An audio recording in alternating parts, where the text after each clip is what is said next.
গল্পকথন বই কল্লোল চ্যানেলে আপনারা শুনছেন বিভূতিভূষণ বন্দ্যোপাধ্যায়ের লেখা অপরাজিত। আজ তৃতীয় পর্ব। মাস ২-৩ মধ্যে বোর্ডিংয়ের সকলের সঙ্গে তাহার খুব জানাশোনা হইয়া গেল। হয়তো তাহা ঘটিত না, কারণ তাহার মতো লাজুক ও মুখচোরা প্রকৃতির ছেলের পক্ষে সকলের সঙ্গে মিশিয়া আলাপ করিয়া লওয়াটা একরূপ অসম্ভবের ব্যাপার। কিন্তু প্রায় সকলেই তাহার সহিত যাচিয়া আসিয়া আলাপ করিল। তাহাকে কে খুশি করিতে পারে, ইহা লইয়া দিন কতক যেন বোর্ডিংয়ের ছেলেদের মধ্যে একটা পাল্লা দেওয়া চলিল। খাবার ঘরে খাইতে বসিবার সময় সকলেরই ইচ্ছা অপু তাহার কাছে বসে।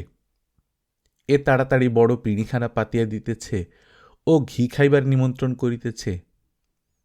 প্রথম প্রথম সে ইহাতে অস্বস্তি বোধ করিত। খাইতে বসিয়া তাহার ভালো করিয়া খাওয়া ঘটিত না, কোন রকমে খাওয়া সারিয়া উঠিয়া আসিত। কিন্তু যেদিন ফার্স্ট ক্লাসের রমাপতি পর্যন্ত তাহাকে নিজের পাতের লেবু তুলিয়া দিয়া গেল, সেদিন সে মনে মনে খুশি তো হইলই, একটু গর্বও অনুভব করিল। রমাপতি বয়সে তাহার অপেক্ষা ৪-৫ বৎসরের বড়, ইংরেজি ভালো জানে বলিয়া হেডমাস্টারের প্রিয় পাত্র। মাস্টারেরা পর্যন্ত খাতির করিয়া চলেন, একটু গম্ভীর প্রকৃতির ছেলেও বটে। খাওয়া শেষ করিয়া আসিতে আসিতে সে ভাবিল, আমি কই শ্যামলালের মতো। রমাপতিদা পর্যন্ত সেধে লেবু দিল, দেয় ওদের, কথাই বলে না। দেবব্রত অন্ধকারের মধ্যেই কাঁঠাল তলাটায় তাহারই অপেক্ষা করিতেছিল। বলিল, আপনার ঘরে যাব অপূর্বদা, একটা টাস্ক একটু বলে দেবেন?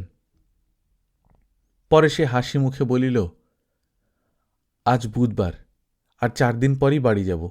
শনিবারটা ছেড়ে দিন, মধ্যে আর 3টে দিন। আপনি বাড়ি যাবেন না অপূর্বদা? প্রথম কয়েক মাস কাটিয়ে গেল। স্কুল কম্পাউন্ডের সেই পাতাবাহার ও চীনা জবার ঝোপটা অপুর বড় প্রিয় হইয়া উঠিয়াছিল। সে রবিবারের শান্ত দুপুরে রোদ্রে পিঠ দিয়া শুকনো পাতার রাশির মধ্যে বসিয়া বসিয়া বই পড়ে।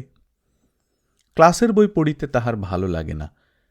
সেসব বইয়ের গল্পগুলি সে মাসখানেকের মধ্যেই পড়িয়া শেষ করিয়াছে। কিন্তু মুশকিল এই যে স্কুল লাইব্রেরিতে ইংরেজি বই বেশি, যে বইগুলার বাঁধাই চিত্তাকর্ষক, ছবি বেশি, সেগুলো সবই ইংরেজি।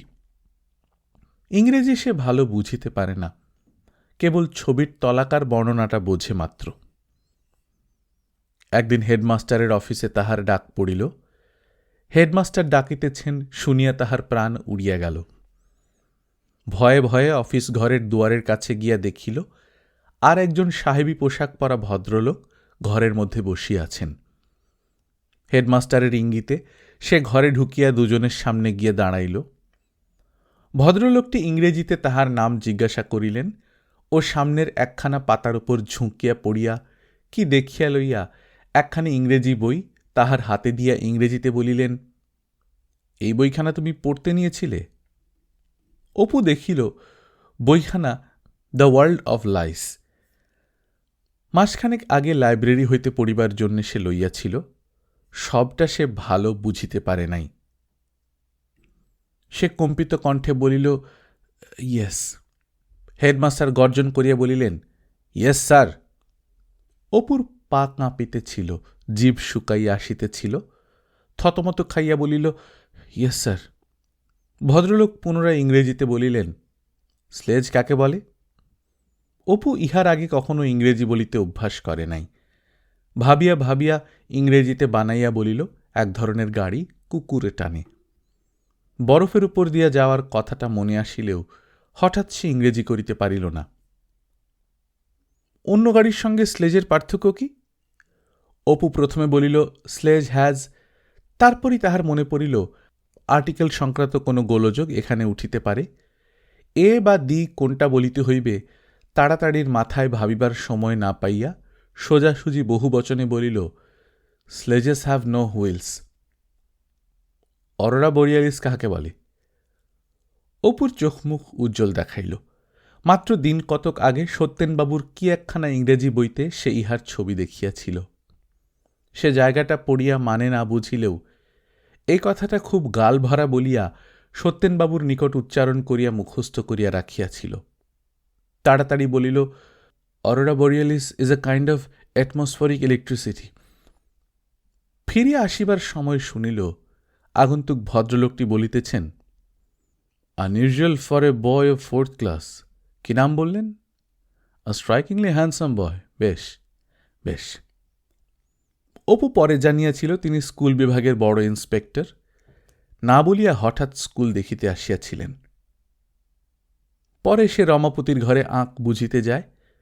রমাপতি অবস্থাপন্ন ঘরের ছেলে, নিজের সিট বেশ সাজাইয়া রাখিয়াছে। টেবিলের উপর পাথরের দোয়াতদানি, নতুন নিব পরানো কলমগুলি সাফ করিয়া গুছাইয়া রাখিয়াছে। বিছানাটি ধবধবে, বালিশের উপর তোয়ালে। অপুর সঙ্গে পড়াশোনার কথাবার্তা মিটিবার পর সে বলিল, এবার তোমায় সরস্বতী পুজোতে ছোট ছেলেদের লিডার হতে হবে। আর বেশি দেরিও তো নেই, এখন থেকেই চাঁদা আদায়ের কাজে বেরোনো চাই। উঠিবার সময় ভাবিল, রমাপতিদার মতো এইরকম একটা দোয়াতদানি হয় আমার, চমৎকার ফুল কাটা, লিখে আরাম আছে। চাঁদা চাইতে যাব বই কি, ওসব হবে না আমায় দিয়ে। আসল কথা সে বেজায় মুখ চোরা, কাহারও সহিত কথা বলিতে পারিবে না। সে নিজের ঘরে ঢুকিয়া দেখিল দেবব্রত সমীরের টেবিলে মাথা রাখিয়া চুপ করিয়া শুইয়া আছে। অপু বলিল, কি দেবু, বাড়ি যাওনি আজ? দেবব্রত মাথা না তুলিয়াই বলিল, দেখুন না কাণ্ড সেকেন্ড মাস্টারের, ছুটি দিলে না। ও শনিবারে বাড়ি যায়নি, আপনি তো জানেন অপূর্বদা। বললে তুমি ফি শনিবারে বাড়ি যাও, তোমার ছুটি হবে না। দেবব্রতর জন্যে অপুর মনে বড় কষ্ট হইল। বাড়ির জন্যে তাহার মনটা সারা সপ্তাহ ধরিয়া কিরকম তৃষিত থাকে অপুর সে সন্ধান রাখে। মনে ভাবিল, ওরই উপর সুপারিনটেন্ডেন্টের যত কড়াকড়ি। থাকতে পারে না, ছেলে মানুষ, আচ্ছা লোক তো। অপু বলিল, রমাপতিদাকে দিয়ে আমি একবার বিধুবাবুকে বলাবো? দেবব্রত ম্লান হাসিয়া বলিল, কাকে বলাবেন, তিনি আছেন বুঝি? মেয়ের জন্যে নিধে বেহারাকে দিয়ে বাজার থেকে কমলালেবু আনালেন, কপি আনালেন। তিনি বাড়ি চলে গিয়েছেন কোন কালে, সে দুটোর ট্রেনে।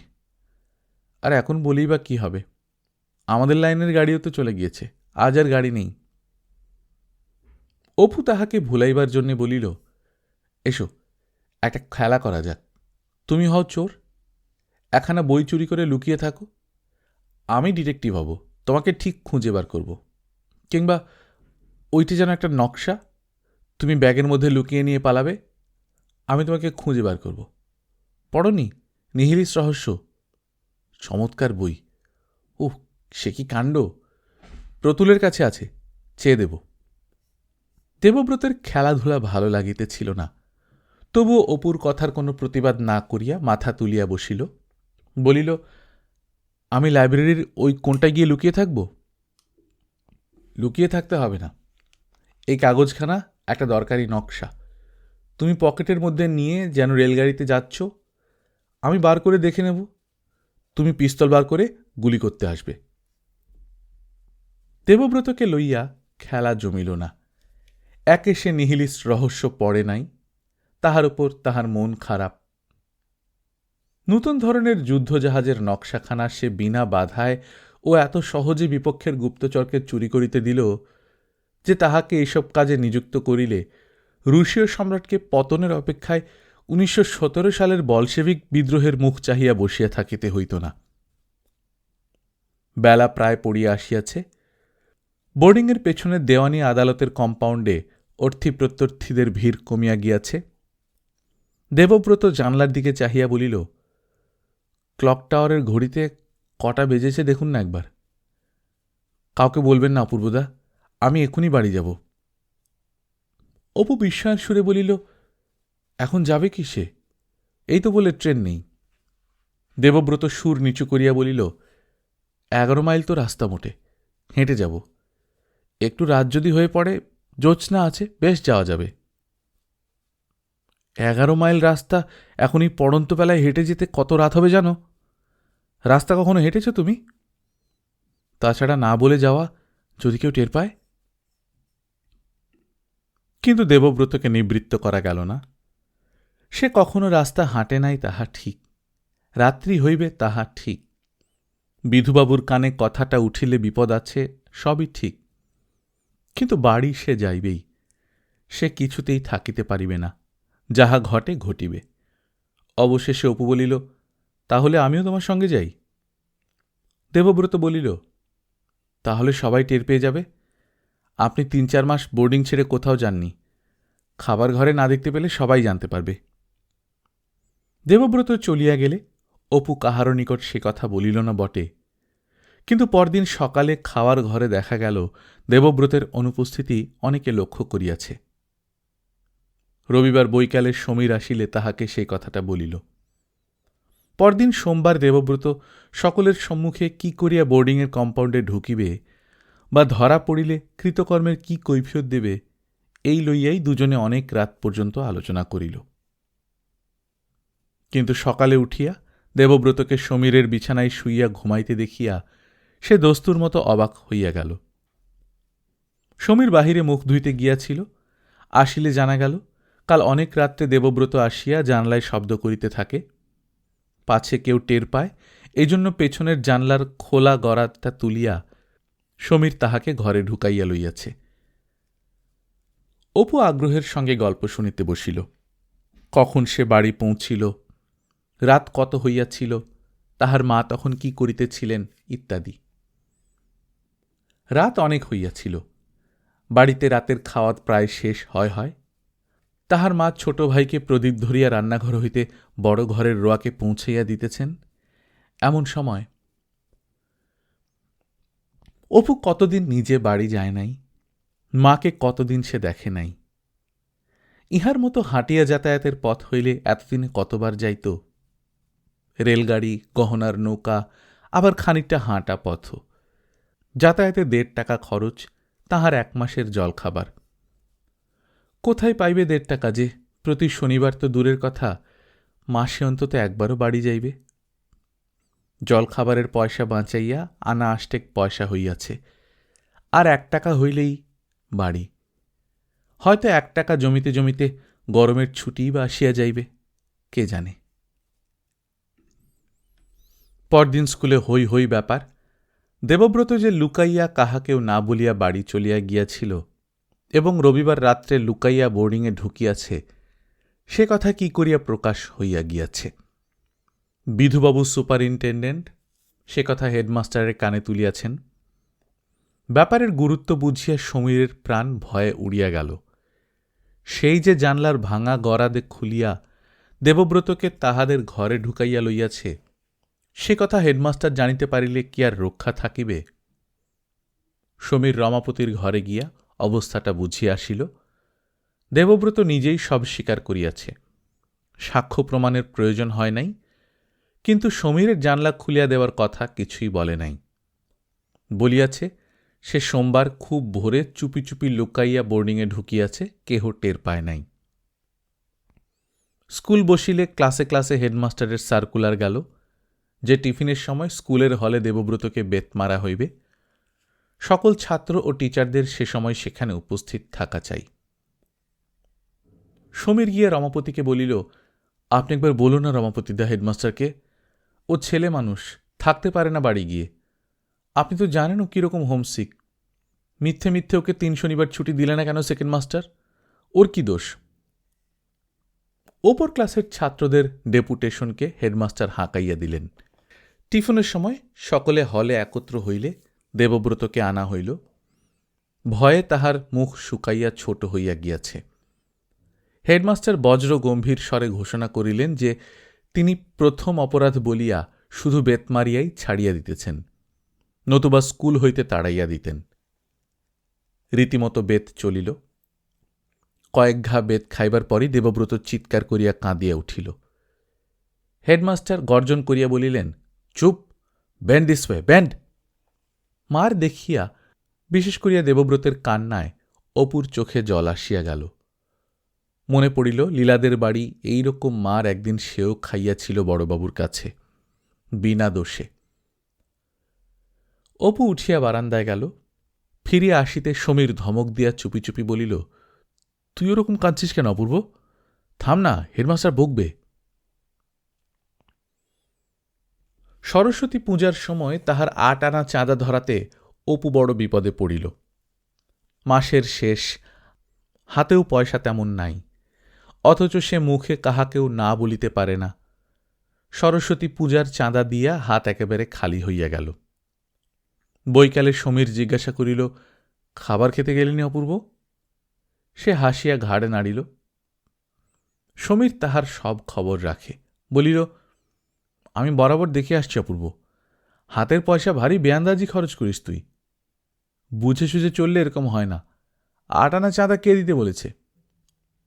অপু হাসি মুখে বলিল, আচ্ছা আচ্ছা, যা, তোকে আর শেখাতে হবে না, ভারী আমার গুরু ঠাকুর। সমীর বলিল, না হাসি নয়, সত্যি কথা বলছি। আর এই ননি, ভুলো, রাসবিহারী, ওদের ওরকম বাজারে নিয়ে গিয়ে খাবার খাওয়াস কেন? অপু তাচ্ছিল্যের ভঙ্গিতে বলিল, যা বকিস নে, ওরা ধরে খাওয়াবার জন্যে, তা করব কি? সমীর রাগ করিয়া বলিল, খাওয়াতে বললি অমনি খাওয়াতে হবে? ওরাও দুষ্টর ধাড়ি, তোকে পেয়েছে ওই রকম, তাই। অন্য কারো কাছে তো কই ঘেঁষে না। আড়ালে তোকে বোকা বলে, তা জানিস? হ্যাঁ, বলে বই কি। আমার মিথ্যে কথা বলে লাভ?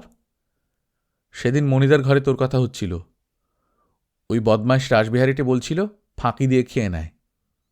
আর ওইসব কলার লজেঞ্জুস কিনে এনে বিলিয়ে বাহাদুরি করতে কে বলেছে তোকে? সমীর নিতান্ত মিথ্যা বলে নাই। জীবনে এই প্রথম নিজের খরচপত্র অপুকে নিজে বুঝিয়া করিতে হইতেছে। ইহার পূর্বে কখনো পয়সা কড়ি নিজের হাতের মধ্যে পাইয়া নাড়াচাড়া করে নাই। কাজেই সে টাকা পয়সার ওজন বুঝিতে পারে না। স্কলারশিপের টাকা হইতে বোর্ডিংয়ের খরচ মিটাইয়া টাকা 2 হাত খরচের জন্যে বাঁচে। এই 1.5 টাকা 2 টাকাকে সে টাকার হিসাবে না দেখিয়া পয়সার হিসাবে দেখিয়া থাকে। ইতিপূর্বে কখনো 8টা পয়সা একত্র হাতের মধ্যে পায় নাই। 120টা পয়সা তাহার কাছে কুবেরের ধনভাণ্ডারের সমান অসীম মনে হয়। মাসের প্রথমে ঠিক রাখিতে না পারিয়া সে দরাজ হাতে খরচ করে, বাঁধানো খাতা কেনে, কালি কেনে, খাবার খায়। প্রায় 2-4 জন ছেলে আসিয়া ধরে তাহাদিগকে খাওয়াইতে হইবে। তাহার খুব প্রশংসা করে, পড়াশোনার তারিফ করে। অপু মনে মনে অত্যন্ত গর্ব অনুভব করে, ভাবে, সোজা ভালো ছেলে আমি, সবাই কি খাতির করে, তবুও তো মোটে 5 মাস এসেছি। মহা খুশির সহিত তাহাদিগকে বাজারে লইয়া গিয়া খাবার খাওয়ায়। ইহার উপর আবার কেহ ধার করিতে আসে, অপু কাহাকেও না বলিতে পারে না। এরূপ করিলে কুবেরের ভাণ্ডার আর কিছু বেশি দিন টিকিতে পারে বটে, কিন্তু 120টা পয়সা 10 দিনের মধ্যেই নিঃশেষে উড়িয়া যায়। মাসের বাকি দিনগুলিতে কষ্ট ও টানাটানির সীমা থাকে না। 2-10টা পয়সা যে যাহা ধার লয়, মুখচোরা অপু কাহারও কাছে তাগাদা করিতে পারে না, প্রায় তাহার আদায় হয় না। সমীর ব্যাডমিন্টনের র্যাকেট হাতে বাহির হইয়া গেল। অপু ভাবিল, বলুক বোকা, আমি তো আর বোকা নই। পয়সা ধার নিয়েছে, দেবে না কেন? সবাই দেবে। পরে সে একখানা বই হাতে লইয়া তাহার প্রিয় গাছপালা ঘেরা সেই কোণটিতে বসিতে যায়। মনে পড়ে এতক্ষণ সেখানে ছায়া পড়িয়া গিয়াছে, চিনে জবা গাছে কচি কচি পাতা ধরিয়াছে। যাইবার সময় ভাবে, দেখি আর কটা লজেঞ্জুস আছে। পরে বোতল হইতে গোটা কতেক বাহির করিয়া মুখে পরিয়া দেয়। ভাবে, আসছে মাসের টাকা পেলে ওই যে আনারসের একরকম আছে, তাই কিনে আনবো 1 শিশি। কি চমৎকার খেতে এগুলো! এ ধরনের ফলের আস্বাদযুক্ত লজেঞ্জুস সে আর কখনো খায় নাই। কম্পাউন্ডে নামিয়া লাইব্রেরির কোণটা দিয়া যাইতে যাইতে সে হঠাৎ অবাক হইয়া গেল। একজন বেঁটে মতো লোক ইঁদারার কাছে দাঁড়াইয়া স্কুলের কেরানি ও বোর্ডিংয়ের বাজার সরকার গোপীনাথ দত্তের সঙ্গে আলাপ করিতেছে। তাহার বুকের ভেতরটা কেমন ছাঁত করিয়া উঠিল। সে কিসের টানে যেন লোকটার দিকে পায়ে পায়ে আগাইয়া গেল। লোকটা এবার তাহার দিকে মুখ ফিরাইয়াছে, হাতটা কেমন বাঁকাইয়া আছে। তখনই কথা শেষ করিয়া সে ইঁদারার পাড়ের গায়ে ঠেস দেওয়ানো ছাতাটা হাতে লইয়া কম্পাউন্ডের ফটক দিয়া বাহির হইয়া গেল। অপু খানিকক্ষণ একদৃষ্টে সেদিকে চাহিয়া দেখিল। লোকটাকে দেখিতে অবিকল তাহার বাবার মতো। কতদিন সে বাবার মুখ দেখে নাই। আজ 4 বৎসর। উদ্গত চোখের জল চাপিয়া জবাতলায় গিয়া সে গাছের ছায়ায় চুপ করিয়া বসিল। অন্যমনস্কভাবে বইখানা সে উল্টাইয়া যায়, তাহার প্রিয় সেই 3 রঙা ছবিটা বাহির করিল। পাশের পৃষ্ঠায় সেই পদ্যটা। স্বদেশ হইতে বহুদূরে, আত্মীয় স্বজন হইতে বহুদূরে, আলজেরিয়ার কর্কশ বন্ধুর জলহীন মরুপ্রান্তে একজন মুমূর্ষু তরুণ সৈনিক বালুশয্যায় শায়িত। দেখিবার কেহ নাই, কেবল জনৈক সৈনিক বন্ধু পাশে হাঁটু গাড়িয়া বসিয়া মুখে চামড়ার বোতল হইতে একটু একটু জল দিতেছে।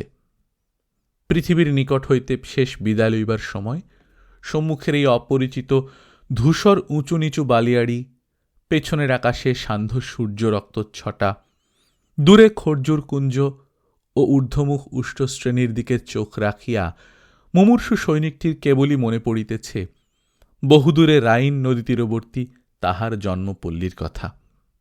তাহার মা আছেন সেখানে।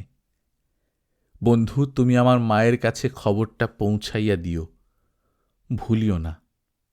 For my home is in distant Bingen, fair Bingen on the Rhine.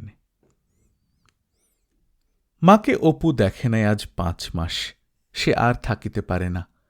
Boarding তাহার ভালো লাগে না, স্কুল আর ভালো লাগে না। মাকে না দেখিয়া আর থাকা যায় না। এইসব সময়ে এই নির্জন অপরাহ্নগুলিতে নিশ্চিন্দিপুরের কথা কেমন করিয়া তাহার মনে পড়িয়া যায়। সেই একদিনের কথা মনে পড়ে। বাড়িতে পাশের পোড়ো ভিটার বনে অনেকগুলো ছাতারে পাখি কিচমিচ করিতেছিল।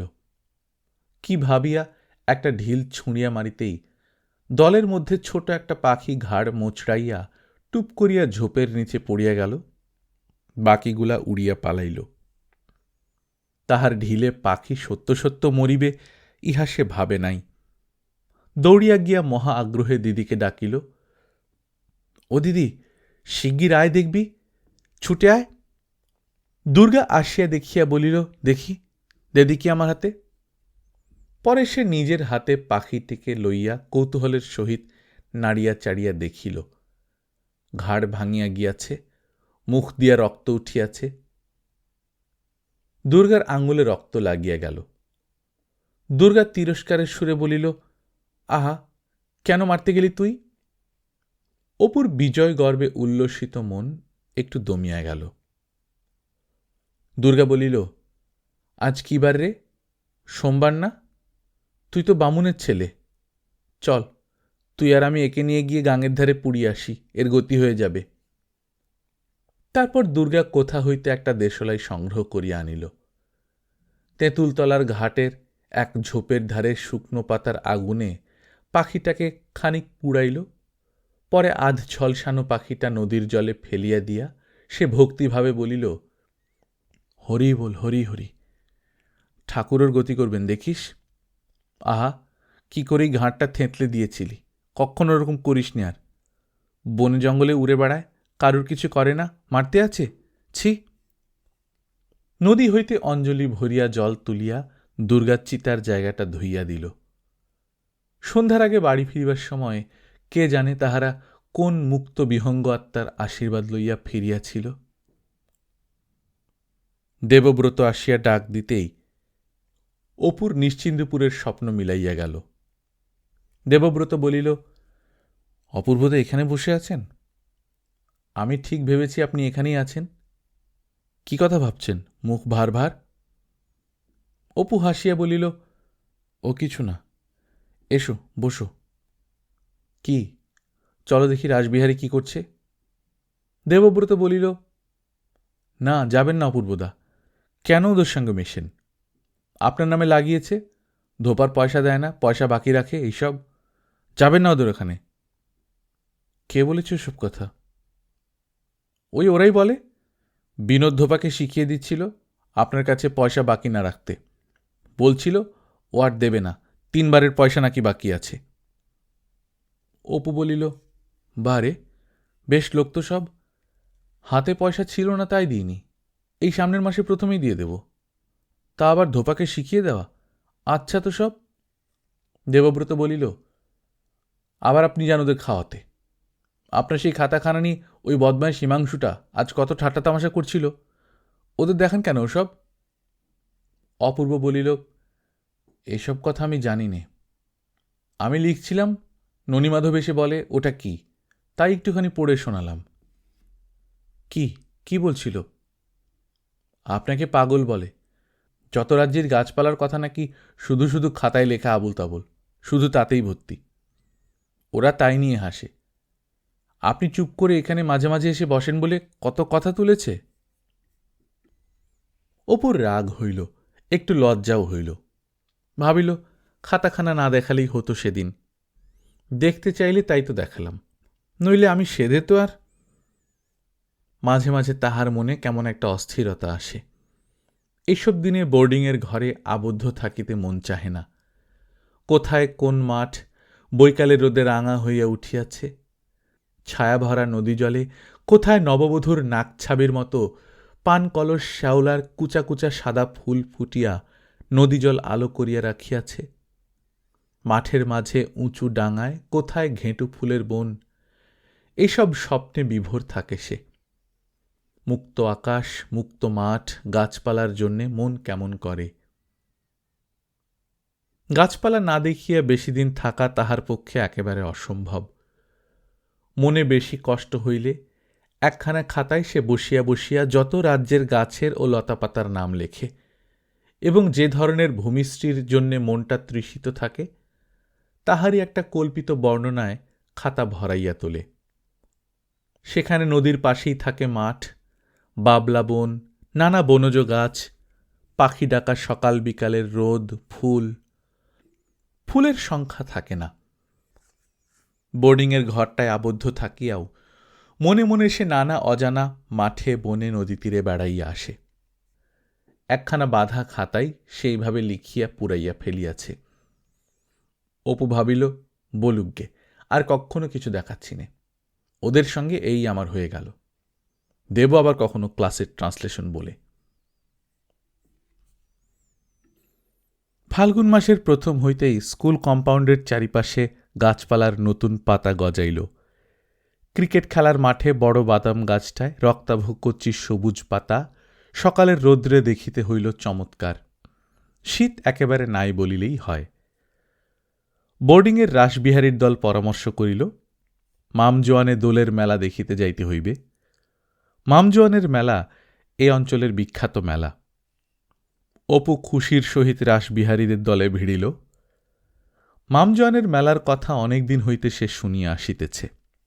তাহা ছাড়া নিশ্চিন্দপুর ছাড়িয়া পর্যন্ত কোথাও মেলা বা বারোয়ারি আর কখনো দেখা ঘটে নাই।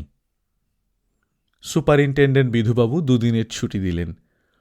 অপু অনেকদিন পরে যেন মুক্তির নিঃশ্বাস ফেলিয়া বাঁচিল।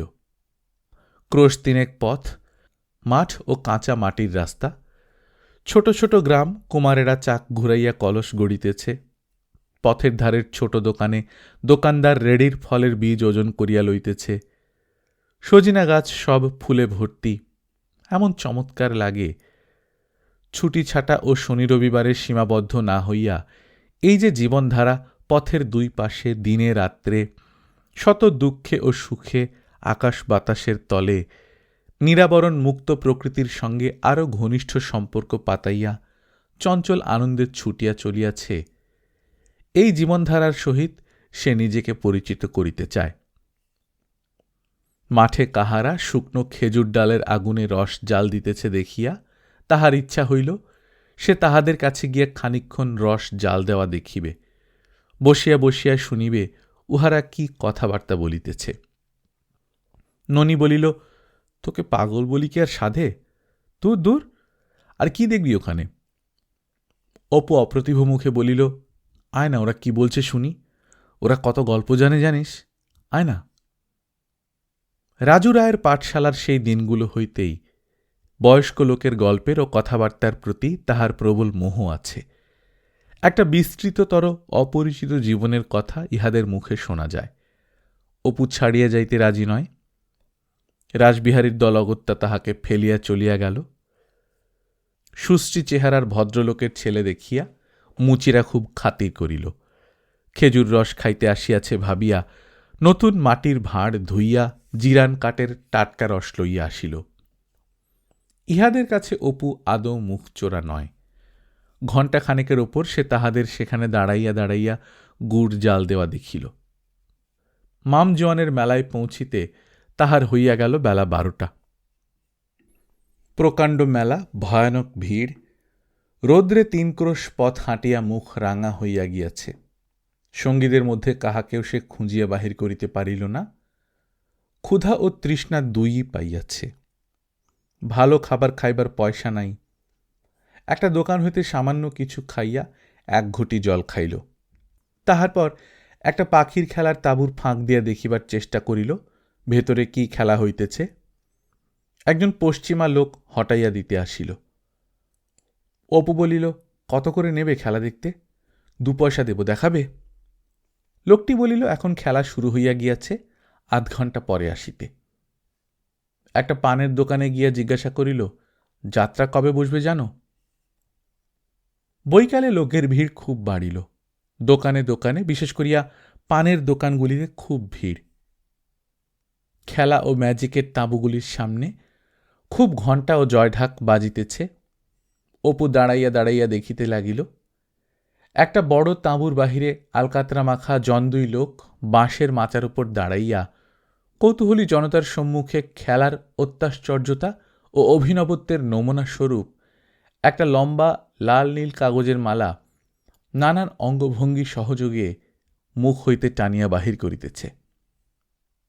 সে পাশের একটা লোককে জিজ্ঞাসা করিল, এ খেলা ক পয়সা জানো? নিশ্চিন্দপুরে থাকিতে বাবার বইয়ের দপ্তরে একখানা পুরাতন বই ছিল। তাহার মনে আছে বইখানার নাম রহস্য লহরী। রুমাল উড়াইয়া দেওয়া, কাটামুন্ডুকে কথা বলানো, 1 ঘণ্টার মধ্যে আম চারায় ফল ধরানো প্রভৃতি নানা ম্যাজিকের প্রক্রিয়া বইখানাতে ছিল। অপু বই দেখিয়া 2-1 বার চেষ্টা করিতে গিয়াছিল, কিন্তু নানা বিলাতী ওষুধের ফর্দ ও উপকরণের তালিকা দেখিয়া, বিশেষ করিয়া নিষাদল দ্রব্যটি কি বা তাহা কোথায় পাওয়া যায় ঠিক করিতে না পারিয়া অবশেষে ছাড়িয়া দেয়। সে মনে মনে ভাবিল, ওইসব দেখেই তো ওরা শেখে। বাবার সেই বইখানাতে কত ম্যাজিকের কথা লেখা ছিল। নিশ্চিন্দপুর থেকে আসার সময় কোথায় যে গেল বইখানা। চারিধারে বাজনার শব্দ, লোকজনের হাসি খুশি, খেলো সিগারেটের ধোঁয়া, ভিড়, আলো, সাজানো দোকানের সারি। তাহার মন উৎসবের নেশায় মাতিয়া উঠিল। একদল ছেলেমেয়ে একখানা গরুর গাড়ির ছইয়ের ভেতর হইতে কৌতূহল ও আগ্রহে মুখ বাড়াইয়া ম্যাজিকের তাঁবুর জীবন্ত বিজ্ঞাপন দেখিতে দেখিতে যাইতেছে। সকল লোককেই সিগারেট খাইতে দেখিয়া তাহার ইচ্ছা হইল সেও খায়। একটা পানের দোকানে ক্রেতার ভিড়ের পেছনে খানিকটা দাঁড়াইয়া অবশেষে একটা কাঠের বাক্সের উপর উঠিয়া একজনের কাঁধের উপর দিয়ে হাত বাড়াইয়া দিয়া বলিল, 1 পয়সার দাও তো, এই যে এইদিকে, 1 পয়সার সিগারেট, ভালো দেখে দিও, যা ভালো। একটা গাছের তলায় বইয়ের দোকান দেখিয়া সেখানে গিয়া দাঁড়াইল। চটের থলের ওপর বিছানো বই। দোকানি খুব বুড়া, চোখে সুতা বাঁধা চশমা। একখানা ছবিওয়ালা চটি আরব্য উপন্যাস অপুর পছন্দ হইল। সে পড়ে নাই, কিন্তু দোকানি দাম বলিল 8 আনা। হাতে পয়সা থাকিলে সে কিনিত। বইখানা আরেকবার দেখিতে গিয়া হঠাৎ সম্মুখের দিকে চোখ পড়াতে সে অবাক হইয়া গেল। সম্মুখের একটা দোকানের সামনে দাঁড়াইয়া আছে পটু, তাহার নিশ্চিন্দপুরের বাল্যসঙ্গী পটু। অপু তাড়াতাড়ি আগাইয়া গিয়া গায়ে হাত দিতেই পটু মুখ ফিরাইয়া তাহার দিকে চাহিল। প্রথমটা যেন চিনিতে পারিল না, পরে প্রায় চিৎকার করিয়া বলিয়া উঠিল, অপুদা, এখানে কি করে? কোথা থেকে অপুদা? অপু বলিল, তুই কোথা থেকে? আমার তো দিদির বিয়ে হয়েছে এই লাউখালি, এখান থেকে 2 ক্রোশ, তাই মেলা দেখতে এলাম। তুই কি করে এলি কাশি থেকে? অপু সব বলিল। বাবার মৃত্যু, বড়লোকের বাড়ি, মনসাপতা স্কুল। জিজ্ঞাসা করিল, বিনিদির বিয়ে হয়েছে মামজোয়ানের কাছে? বেশ তো। অপুর মনে পড়িল অনেকদিন আগে দিদির চড়ুই ভাতিতে বিনিদির ভয়ে ভয়ে আসিয়া যোগ দেওয়া। গরিব অগ্রদানী বামুনের মেয়ে, সমাজের নিচু স্থান, নম্র ও ভীরু চোখ দুটি সর্বদাই নামানো, অল্পেই সন্তুষ্ট। দুজনেই খুব খুশি হইয়াছিল। অপু বলিল, মেলার মধ্যে বড্ড ভিড় ভাই, চল কোথাও একটু ফাঁকা জায়গাতে বসি, অনেক কথা আছে তোর সঙ্গে। বাহিরের একটা গাছতলায় দুজনে গিয়া বসিল। তাহাদের বাড়িটা কিভাবে আছে, রানুদি কেমন, ন্যাড়া, পটল, নীলু, সতুদা, ইহারা, ইছামতি নদীটা। পটু সব কথার উত্তর দিতে পারিল না। পটুও আজ অনেকদিন গ্রাম ছাড়া। পটুর আপন মা নাই, সৎ মা। অপুরা দেশ ছাড়িয়া চলিয়া যাওয়ার পর হইতে সে সঙ্গীহীন হইয়া পড়িয়াছিল। দিদির বিবাহের পর বাড়িতে একেবারেই মন টিকিল না। কিছুদিন এখানে ওখানে ঘুরিয়া বেড়াইতেছিল পড়াশোনার চেষ্টায়। কোথাও সুবিধা হয় নাই। দিদির বাড়ি মাঝে মাঝে আসে, এখানে থাকিয়া যদি পড়াশোনার সুযোগ হয় সেই চেষ্টায় আছে। অনেকদিন গ্রাম ছাড়া, সেখানকার বিশেষ কিছু জানে না। তবে শুনিয়া আসিয়াছিল শীঘ্রই রানুদির বিবাহ হইবে। সে বছর 3 আগেকার কথা। এতদিনে নিশ্চয় হইয়া গিয়াছে। পটু কথা বলিতে বলিতে অপুর দিকে চাহিয়া চাহিয়া দেখিতেছিল। রূপকথার রাজপুত্রের মতো চেহারা হইয়া উঠিয়াছে অপুদার। কি সুন্দর মুখ! অপুদার কাপড় চোপড়ের ধরন একেবারে পরিবর্তিত হইয়াছে। অপু তাহাকে খাবারের দোকানে লইয়া গিয়া খাবার খাওয়াইল। বাহিরে আসিয়া বলিল, সিগারেট খাবি? তাহাকে ম্যাজিকের তাঁবুর সামনে আনিয়া বলিল, ম্যাজিক দেখিসনি তুই? আয় তোকে দেখাই। পরে সে 8 পয়সার 2খানা টিকিট কাটিয়া উৎসুক মুখে পটুকে লইয়া ম্যাজিকের তাঁবুতে ঢুকিল। ম্যাজিক দেখিতে দেখিতে অপু জিজ্ঞাসা করিল, আমরা চলে এলে রানুদি বলতো নাকি আমাদের কথা কিছু? না। খুব বলিত। পটুর কাছে কতদিন জিজ্ঞাসা করিয়াছে অপু তাহাকে কোনো পত্র লিখিয়াছে কিনা, তাহাদের কাশির ঠিকানা কি। পটু বলিতে পারে নাই।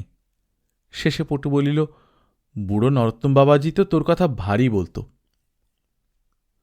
অপুর চোখ জলে ভরিয়া আসিল। তাহার বোষ্টম দাদু এখনো বাঁচিয়া আছে, এখনো তাহার কথা ভুলিয়া যায় নাই। মধুর প্রভাতের পদ্মফুলের মতো ছিল দিনগুলা।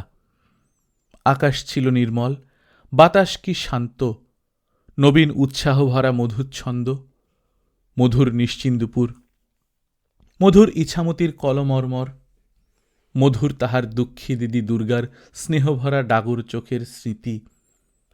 কত দূর, কত দূর চলিয়া গিয়াছে সেদিনের জীবন। খেলাঘরের দোকানে নোনাপাতার পান বিক্রি, সেই সতুদার মাকাল ফল চুরি করিয়া দৌড় দেওয়া। একবার একখানা বইতে সে পড়িয়াছিল, দেবতার মায়ায় একটা লোক স্নানের সময় জলে ডুব দিয়া পুনরায় উঠিবার সময় যে সামান্য ফাঁকটুকু, তাহারই মধ্যে 60 বছরের সুদীর্ঘ জীবনের সকল সুখ দুঃখ ভোগ করিয়াছিল। যেন তাহার বিবাহ হইল, ছেলে মেয়ে হইল, তাহার সব মানুষ হইল, কতক বা মরিয়া গেল, বাকিগুলির বিবাহ হইল, নিজেও সে বৃদ্ধ হইয়া গেল। হঠাৎ জল হইতে মাথা তুলিয়া দেখে কোথাও কিছু নয়, সে যেখানে সেখানেই আছে। কোথায় বা ঘর বাড়ি, কোথায় বা ছেলে মেয়ে। গল্পটা পড়িয়া পর্যন্ত সে মাঝে মাঝে ভাবে তাহারও ওরকম হয় না। এক এক সময় তাহার মনে হইত হয়তোবা তাহার হইয়াছে। এইসব কিছু না, স্বপ্ন। বাবার মৃত্যু, এই বিদেশে, এই স্কুলে পড়া, সব স্বপ্ন। কবে একদিন ঘুম ভাঙিয়া উঠিয়া দেখিবে সে নিশ্চিন্দপুরের বাড়িতে, তাহাদের সেই বনের ধারের ঘরটাতে আষাঢ়ের পরন্ত বেলায় ঘুমাইয়া পড়িয়াছিল। সন্ধ্যার দিকে পাখির কলরবে জাগিয়া উঠিয়া চোখ মুছিতে মুছিতে ভাবিতেছে কি সব হিজিবিজি অর্থহীন স্বপ্নই না দেখিয়াছে ঘুমের ঘোরে। বেশ মজা হয়। আবার তাহার দিদি ফিরিয়া আসে, তাহার বাবা, তাহাদের বাড়িটা। একদিন ক্লাসে সত্যেনবাবু একটা ইংরেজি কবিতা পড়াইতেছিলেন। নামটা গ্রেভস অফ আ হাউসহোল্ড। নির্জনে বসিয়া সেটা আবৃত্তি করিতে করিতে তাহার চোখ দিয়া জল পড়ে। ভাই বোনেরা একসঙ্গে মানুষ, এক মায়ের কোলে পিঠে, এক ছেঁড়া কাঁথার তলে। বড় হইয়া জীবনের ডাকে কে কোথায় গেল চলিয়া, কাহারও সমাধির সমুদ্রে, কাহারও কোন অজানা দেশের অপরিচিত আকাশের তলে, কাহারও বা ফুল ফোটা কোনো গ্রাম্য বনের ধারে। আপনা আপনি পথ চলিতে চলিতে এই সব স্বপ্নে সে বিভোর হইয়া যায়। কত কথা যেন মনে ওঠে, যত লোকের দুঃখ দুর্দশার কাহিনী। নিশ্চিন্দপুরের জানলার ধারে বসিয়া বাল্যের সে ছবি দেখা, সেই বিপন্ন কর্ণ, নির্বাসিতা সীতা, দরিদ্র বালক অশ্বত্থামা, পরাজিত রাজা দুর্যোধন, পল্লীবালিকা জন। বুঝাইয়া বলিবার বয়স তাহার এখনো হয় নাই। ভাবকে সে ভাষা দিতে জানে না। অল্প দিনের জীবনে অধীত সমুদয় পদ্য ও কাহিনী অবলম্বন করিয়া সে যেভাবে জগৎকে গড়িয়া তুলিয়াছে, অনাবিল তরুণ মনের তাহা প্রথম কাব্য। তার কাঁচা জীবনের সুখে দুঃখে আশা নিরাশায় গাঁথা বনফুলের হার। প্রথম উচ্চারিত ঋক মন্ত্রের কারণ ছিল যে বিস্ময়, যে আনন্দ, তাহাদেরই স্বগোত্র, তাহাদেরই মতো ঋদ্ধিশীল ও অবাচ্য সৌন্দর্যময়। রাগ রক্ত সন্ধ্যার আকাশে সত্যের প্রথম শুকতারা। কে জানে ওর মনের সেসব গহন গভীর গোপন রহস্য? কে বোঝে? গল্পকথন বাই কল্লোল চ্যানেলে আপনারা শুনছেন বিভূতিভূষণ বন্দ্যোপাধ্যায়ের লেখা অপরাজিত, আজ তৃতীয় পর্ব। আমরা নিয়মিত গল্প পাঠ করে শোনাচ্ছি। আপনারা যারা প্রথমবার মতো শুনছেন, কাইন্ডলি সাবস্ক্রাইব করে নেবেন। গল্প পাঠ ভালো লাগলে বন্ধুদের সঙ্গে শেয়ার করবেন। নিজে ভালো থাকবেন, আশপাশের লোকজনকে ভালো রাখবেন। টাটা।